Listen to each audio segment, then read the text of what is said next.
This week on Marketplace Middle East, unlimited potential. I traveled to the oil fields of Iraq, meet the early movers in a market some say is still in its infancy, even 10 years after the war. And beyond oil, a growing economy has given life to the food and beverage industry. We look at how local investors are grabbing a piece of the pie.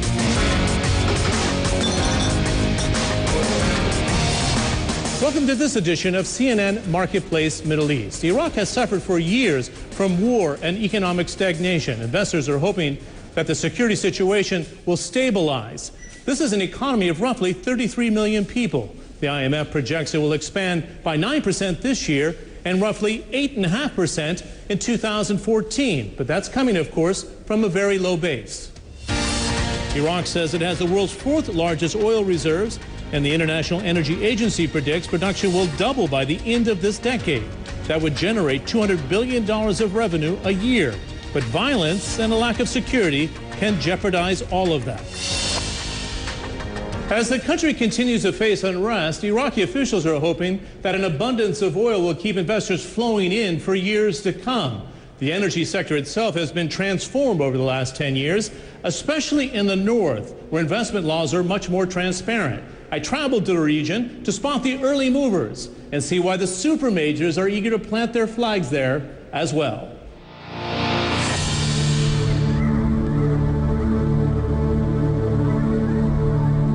The rolling hills of northern Iraq helped the Kurdish region earn the nickname as the Switzerland of the Middle East. But beneath the greenery lies an abundance of black gold. I think Iraq is the last untapped resource of low-cost oil and gas left in the world. Everything else is now Arctic or deep offshore. The potential bounty brought the Jaffer family, Arab Iraqis originally from Baghdad, back into the country for business for the first time in 4 decades. Here in Iraq, we've only drilled a couple of thousand wells compared to about 40,000 in Saudi and over 1 million just in the state of Texas. The natural gas, pumped through a 190-kilometer pipeline, supplies power for the region's 2 main cities, Sulaymaniyah and Erbil. It may be boom time here in Iraq in energy control panels like this one here in the Kurdish region, but it's also a game of catch-up after nearly a quarter-century of conflict. Todd Kozel is a second-generation oil man from the United States. He started drilling at the Shaykhon field 3 years ago. It is 10 times bigger than he had ever hoped for.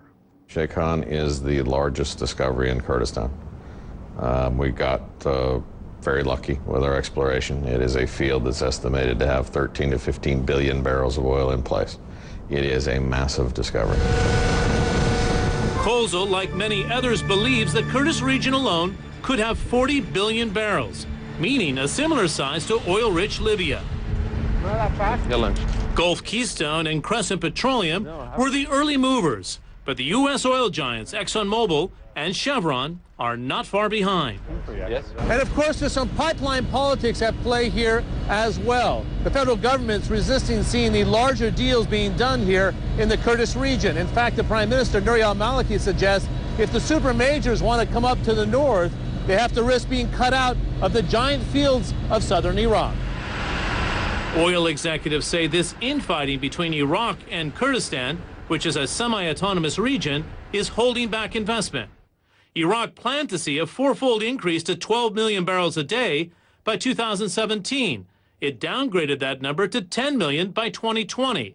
But the International Energy Agency says it will be closer to 6 million. It was really very much in its infancy. Majid Jaffer says uncertainty is leaving huge swaths of Iraq unexplored. But there are over 300 structures in the western desert of Iraq which are not even drilled yet. So actually the exploration and development of the Iraqi oil and gas sector is in its infancy. And why Iraq, 10 years after the fall of Saddam Hussein, will remain an energy man's priority for decades to come. The International Energy Agency says that the Kurdish region is already producing 675,000 barrels a day, and it's just warming up. But it's not all about energy. When we come back, from real estate to restaurateurs, those who are taking advantage of the boom time in energy to set up their own businesses. When Marketplace Middle East continues.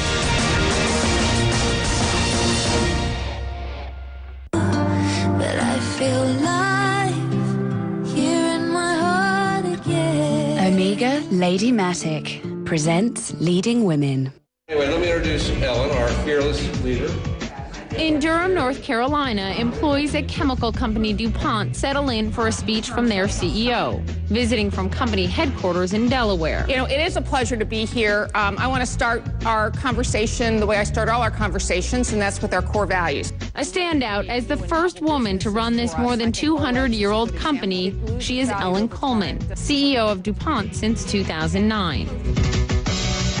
Born and raised in Wilmington, Delaware, the same town that brought up the very company she runs today, Kullman has always been a leader. We need a vibrant, engaged organization that's excited to come to work every day to work on the science and the hard problems. And to me, that means inclusion, and to me, that means diversity, no matter how you define it.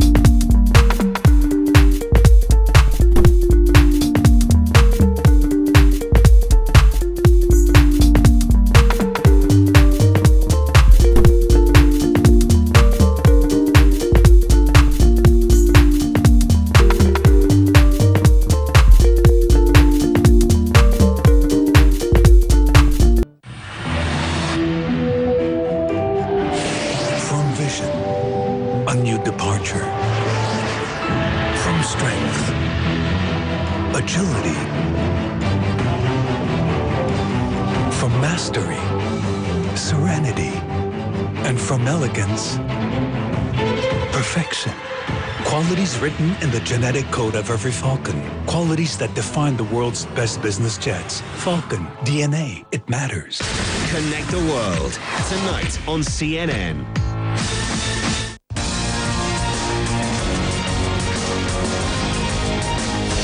Welcome back to Marketplace Middle East. While the energy sector is expanding, Iraqi officials want to broaden investment throughout the Kurdish region, and the need is great. From education to healthcare, infrastructure to tourism. While the global players hesitated going in because of the overall security situation in Iraq, the regional players and local players have jumped in with both feet, as Arwa Damon reports. Flanked by five-star construction lies not Burger King, but Queen, PJ's Pizza, and rather than Costa Cafe, it's Costa Rica. Serving blended coffees mostly imported from Brazil and Africa. Ahmed Agha, a business consultant, was part of the initial project a few years ago. In the beginning, I approached Costa Coffee, I approached Papa John's Pizza, and Dairy Queen. We had verbal approval from them, but all of a sudden they changed their mind. They say the area is not safe, we can't come. Their loss? Others gain. I was expecting that within 2 years the business will turn profit, but apparently within the first year, within the first 6 months, it started booming, and in the first year the business was made its money. While Iraq's autonomous Kurdish north does hope to eventually bring in the popular American brands, there are plenty of others jumping in to fill the void. Par for the course with fast development, so too is the mushrooming of medium and smaller industries. Initially, it was just those with the big bucks who were willing to take the risk and invest.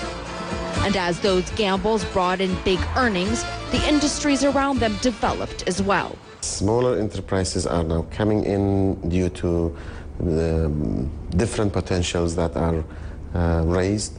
And the tourism, we have constructed many five-star hotels that created many different and smaller businesses for those who are supporting these markets. When compared to the rest of Iraq, this region is stable, viewed as less corrupt and more transparent when it comes to business deals. And Kurdish officials say they encourage private investment and need it. The KRG, the Kurdistan regional government, receives 17% of Iraq's oil revenue, all of which officials say goes towards operational costs and some infrastructure. It's a gorgeous Friday, a weekend here, and throngs of people are out in this park right underneath Erbil's ancient citadel. A few years ago, this did not exist, and creating it, along with the restorations being done to the historic bazaars on either side, a government project. But when it comes to the vast majority of development that we're seeing throughout the region, the government says it's relying mostly on private investment. It even, for example, years ago, privatized power. Most areas have 24 hours of electricity, whereas in Baghdad, it's 2 to 6. Among the newer massive private investments at a price tag of around $100 million, what will eventually be a sprawling resort, already boasting Iraq's first such cable car, intended to be a hub for all sorts of winter sports, which will also pave the way for other enterprises. Iraqi Kurdistan's landscape continues to morph and change, and with that, opening doors for the not-so-lavish players.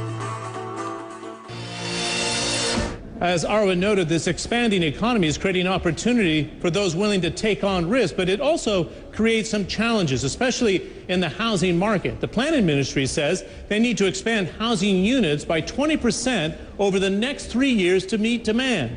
In the meantime, prices are skyrocketing.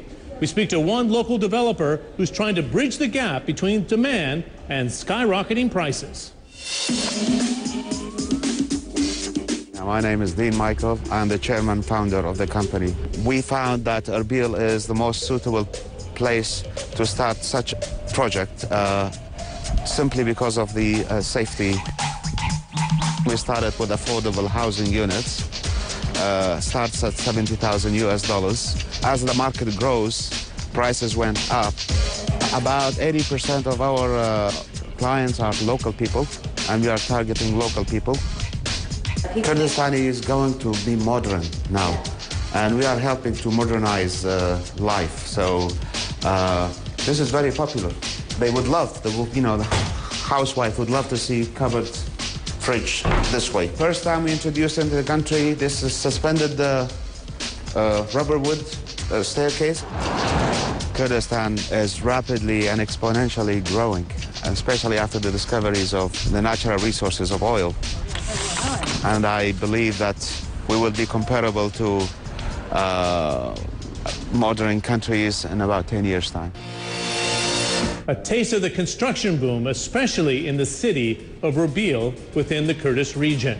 For more about the program, visit our website, cnn.com/MME, and you can check us out on Facebook as well and share your comments about the program. And that's all for this edition of CNN Marketplace Middle East. Thanks for watching. I'm John Defterios. We'll see you next weekend.